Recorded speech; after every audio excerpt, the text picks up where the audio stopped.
This is BFI South Bank, 4-screen cinema on the banks of the River Thames. You could say it's a national cinematheque, and we show a wide range of films from the whole history of filmmaking, from the late 1800s right to the present day. What we try and do here is keep all forms of projection alive and usable. So we work with some obsolete systems in 35mm, 60mm, 70mm, all the way through to digital cinema. We've recently installed laser projection. We've got 4 screening rooms, cinemas, theatres. From this one we're in now, NFT1, 500 seats. So this is the kind of original NFT, National Film Theatre. And then as we kind of go back across our building, we've got these different eras, as well as having the different technologies, we've got the kind of different styles of cinemas also, almost like different architectures throughout the building. So it's quite a sort of split up building with each 3-4 quite unique cinemas in the building. And we show a really wide range of films, from director, retrospectives, classics, archival films, through to new releases, independent films, and TV as well. We show a lot of TV here. We do a lot of events and introductions to films, question and answer sessions with filmmakers and directors, really caring about what we put on screen and what people can see and what they can hear.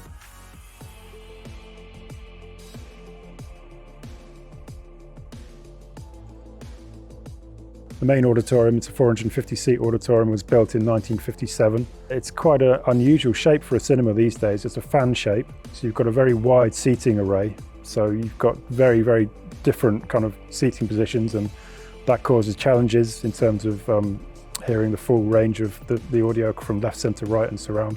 So if you're sat in the middle in our main auditorium, you might get a different experience to if you're sat to the far left or the far right.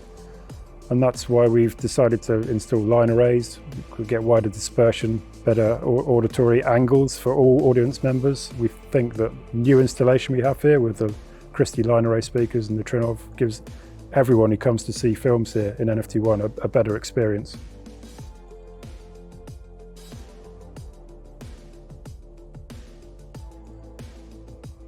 I'll just talk honestly from my point of view as someone who works in cinema. You know, your digital cinemas come along and you have your Do-Re-Mis and Christies and kind of computer-based systems.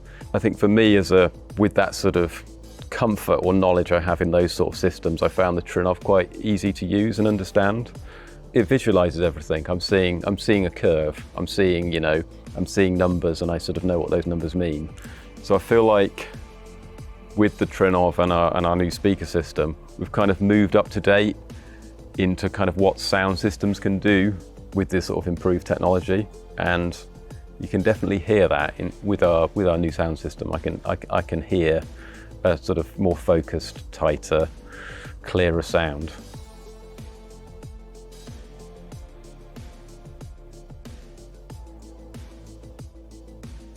One of the biggest problems in cinema today is the way dialogue perhaps is dropping into the mix. And I think with the new line array system we have here and the Trinnov, we've given the audio and the dialogue mixes in the films the best opportunity to be heard and to be clear for everyone. And it's not just for modern films either. I mean, we show a huge range of films from 1930s mono films all the way through to, full 7.1 mix. So we have to be able to ensure that the audio is, and particularly the dialogue, is clear for a whole range of genre and a whole range of ages of film as well. And yeah, I think we're definitely with the Trinnov giving the audience the best opportunity to get decent, clear, crisp, clean dialogue. When we're kind of checking films, you're sort of thinking about the music, you're thinking about the effects and the dialogue and how they all fit together in the film, and you might be kind of setting a level appropriate for them all, and that, feeling like a sort of total mix. Something I definitely noticed with the Trinnov is that it's quite easy to get that feeling of the mix kind of as a whole. You're hearing the dialogue and you're not over noticing it. It's not too loud, it's not too present, but it's clear. But you're still getting action you want from cinema, you're still getting the music and you're still getting the effects all kind of there.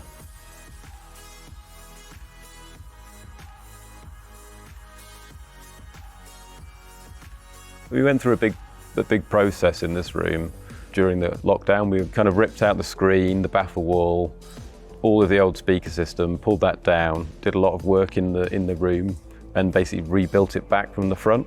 So when Ed and I redid the calibration, we had the time to kind of work our way through it and better understood the system and how to make it do what we wanted to.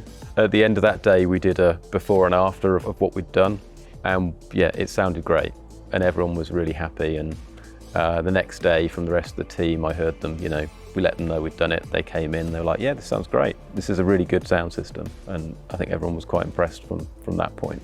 When the Trinnov went in, I think I definitely noticed an improvement in the detail and the clarity of the audio in all locations in the room.